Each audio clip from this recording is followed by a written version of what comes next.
सबसे पहले महादेव के चरणों में प्रणाम करती हूँ, मेरा प्रणाम स्वीकार हो। मैया पार्वती के चरणों में प्रणाम करती हूँ, मेरा प्रणाम स्वीकार हो। कार्तिक गणेश दोनों भैया के चरणों में प्रणाम करती हूँ, मेरा प्रणाम स्वीकार हो। सभी देवी दुर्गा के चरणों में प्रणाम करती हूँ, मेरा प्रणाम स्वीकार हो। जितने मेरे गुरु भाई बहन हैं, मैं उनको प्रणाम करती हूँ और महादेव से दया मांगती हूँ कि हे महादेव दया कीजिए, पल पल दया कीजिए। आज मैं जो आप लोगों को कथा सुनाने जा रही हूँ कि कैसे अपनी पत्नी के कहने में अपनी माँ को जलाया। एक बेटा खुद अपनी माँ को जलाया। कथा बहुत सुंदर है, शुरू से अंत तक सुनिएगा। अगर कथा अच्छा लगे तो मेरे वीडियो को लाइक कीजिए, चैनल को सब्सक्राइब कीजिए, कमेंट बॉक्स में हर हर महादेव जरूर लिखिए, क्योंकि महादेव का कथा सुने तो आधा अधूरा नहीं सुनना चाहिए। आधा सुनने से महादेव का अपमान होता है, पूरा सुनने से ज्ञान होता है। और भगवान का नाम लिखने से, बोलने से, सुनने से सब कष्ट दूर होता है। तो कथा पूरा सुनिए और रहस्य जानिए। एक गांव में पति पत्नी रहते थे। जो पत्नी जो थी तभी थोड़ी जवानी रहती है, तो उसका एक लड़का होता है, तो उसका पति मर जाता है। बेचारी माँ बहुत गरीब रहती है। वो मेहनत मजदूरी करके अपने बेटे को पोसती है, पालती है, पढ़ाती है, लिखाती है, बहुत मेहनत मजदूरी करती है बेचारी। फिर क्या होता है कि धीरे धीरे बेटा जवान हुआ। जब जवान हो गया तो माँ सोचती है कि बेटा जवान हो गया, अब मुझे शादी कर देना चाहिए। बेटे की शादी कर देती है। घर में बहू आती है। जब बहू घर में आती है तो धीरे धीरे घर में खर्चा बढ़ जाता है। जब खर्चा बढ़ जाता है तो बेटा कहता है अपनी माँ से कि माँ, घर में खर्चा बढ़ गया है, अब मैं सोच रहा हूँ कि मैं शहर जाऊँ और वहाँ जाके काम करूँ और ज़्यादा से ज़्यादा पैसे कमाऊँ और आप सबको बढ़िया से खिला पाऊँ और पिला पाऊँ, बढ़िया से रख सकूँ। माँ कहती ठीक है बेटा। तो कहता है कि आप दोनों सास बहू यहीं पे रहो, मैं शहर जाऊँगा काम करने। तो वो अपनी पत्नी से कहता है कि तुम माँ का ध्यान रखना, मेरी माँ को कोई दुख तकलीफ मत देना, उनका सेवा सहाय करना, मैं शहर जा रहा हूँ काम करने। पत्नी कहते ठीक है जाइए। बेटा चला जाता है गांव, शहर चला जाता है। जब बेटा शहर जाने लगता है तो वहां से जब भी फोन करता है यहाँ, और इधर बहू सास को देख देख के खूब कुड़ती रहती है, क्योंकि सास थी तो शिव शिष्या थी, तो दिन भर बैठी रहती थी। अब उसके पास कोई काम ही नहीं था कि बहू आई है, काम कर रही है, अपना भगवान का चर्चा भजन में लगी रहती है, दया मांगती है, चर्चा सुनती है और 108 बार नमः शिवाय करती रहती है। तो अब ये सब भुनभुनाते हुए बहू देख के वो चिढ़ने लगती है, उसको जलन होने लगता है। कहते हैं ये क्या बुढ़िया बैठ जाती है खाट पे बैठ के और डांग की तो भुनभुनाने लगती है, पता नहीं ये कब मरेगी, कब इसे पीछा छूटेगा। यही सब ये सोचती रहती है और सास को एक नजर भी नहीं देखना पसंद करती है बहू। और बेटा है तो शहर चला गया था। जब वहां से फोन करता था वो, तो कहता कि माँ कहाँ है, अपनी पत्नी से कहता था कि माँ कहाँ है। तो पत्नी कहती थी माँ सोई हुई है, बात नहीं करने देती। इतना उसको जलन होता था कि बात नहीं, माँ सोई हुई है, तो माँ पूजा में लगी हुई है, कुछ न कुछ वो बहाना कर देती थी।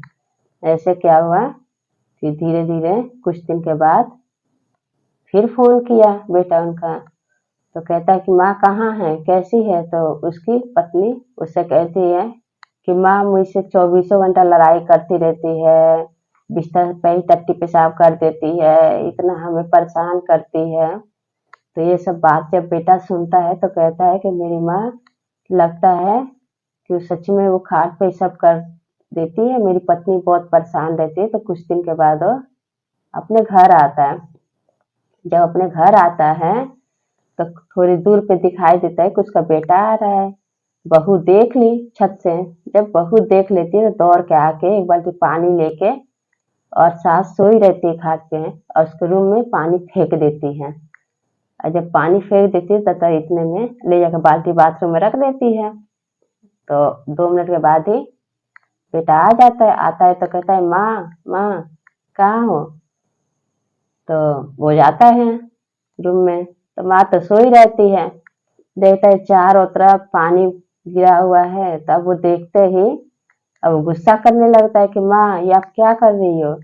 उसको सोचने लगता है कि सही में मेरी मम्मी बिस्तर पे टट्टी पेशाब कर रखी है, इसीलिए इतना सारा पानी गिरा हुआ है, पेशाब सब करे गंद कर रखी है।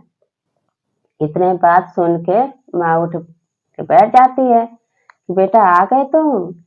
तो बेटा कहता है कि माँ ये तुम क्या कर रही हो, बिस्तर पे टट्टी पेशाब सब कर रही हो, क्या कर रही हो।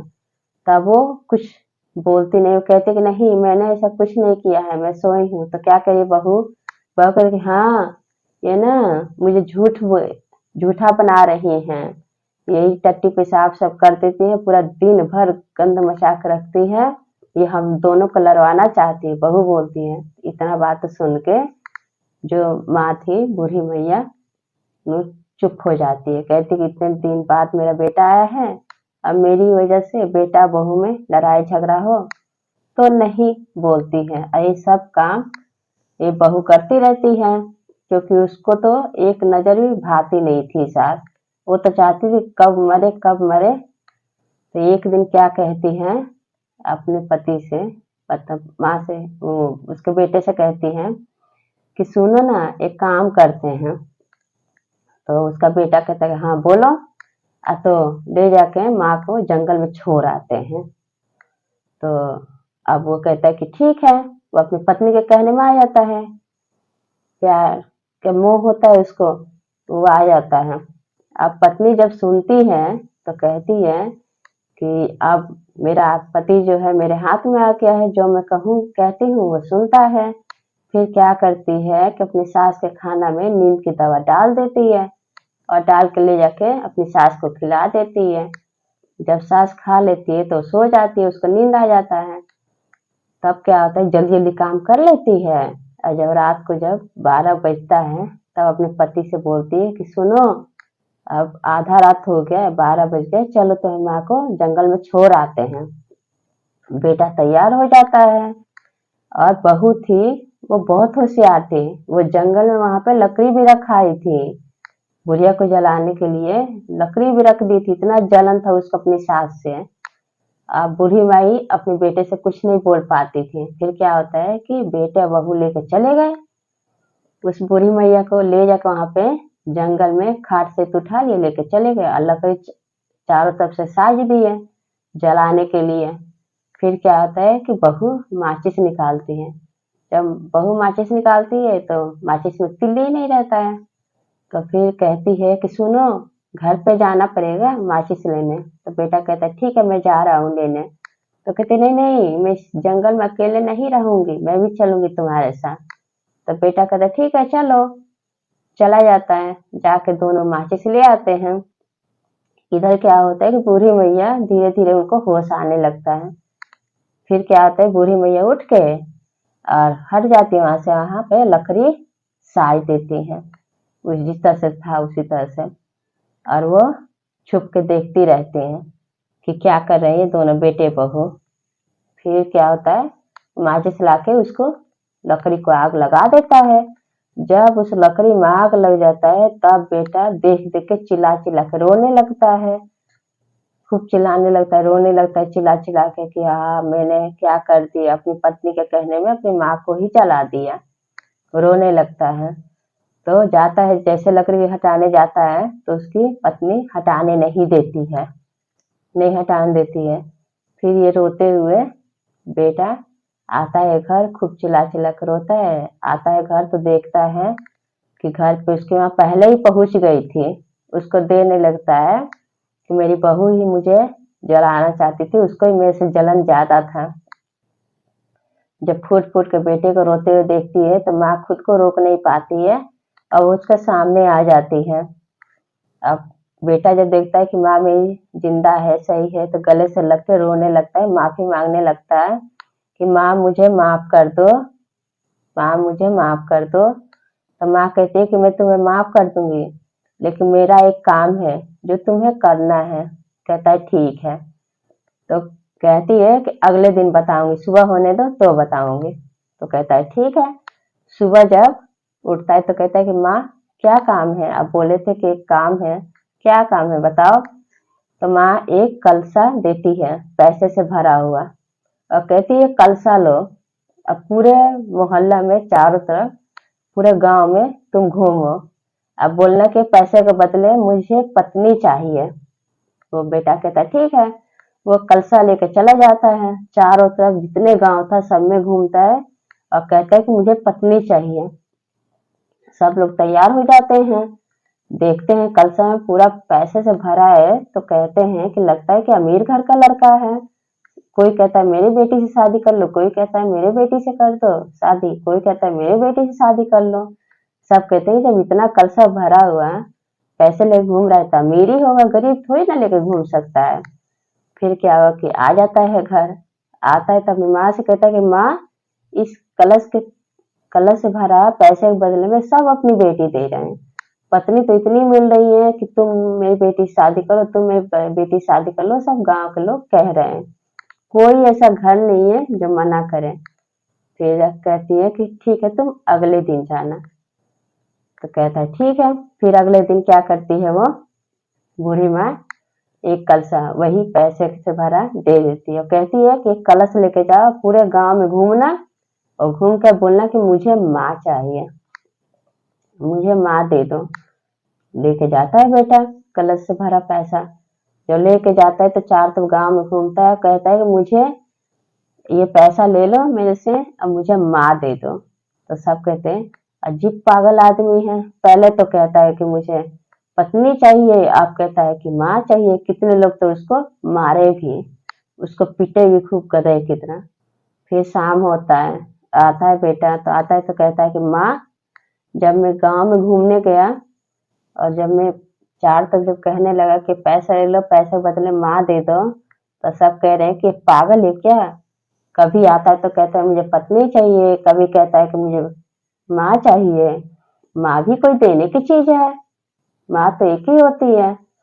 तो बेटा चला आता है तो माँ कहती है कि देखे बेटा कि पत्नी तो सैकड़ों मिलती हैं लेकिन माँ सैकड़ों नहीं मिलती है, माँ एक ही होती है, समझे? माँ एक ही होती है। और कहते हैं ना कि जाको राखे साइया मार सके ना कोई, जिस पे खुद महादेव की कृपा हो उसको कोई मार सकता है क्या भला?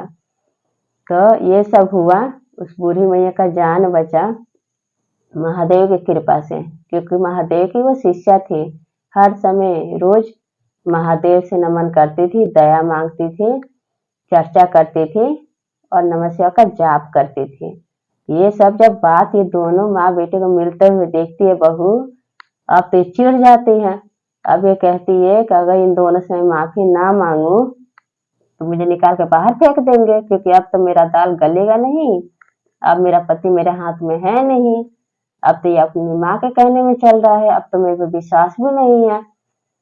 तब जाके कहता है उसका बेटा कि माँ इसका क्या करना है, इसको भेज दूँ इसके घर? तो कहती है माँ कि नहीं नहीं बेटा, से तुम इसको घर मत भेजो, अपना घर बर्बाद मत करो, से उसको माफ कर दो, मैं कह रही हूँ माफ कर दो।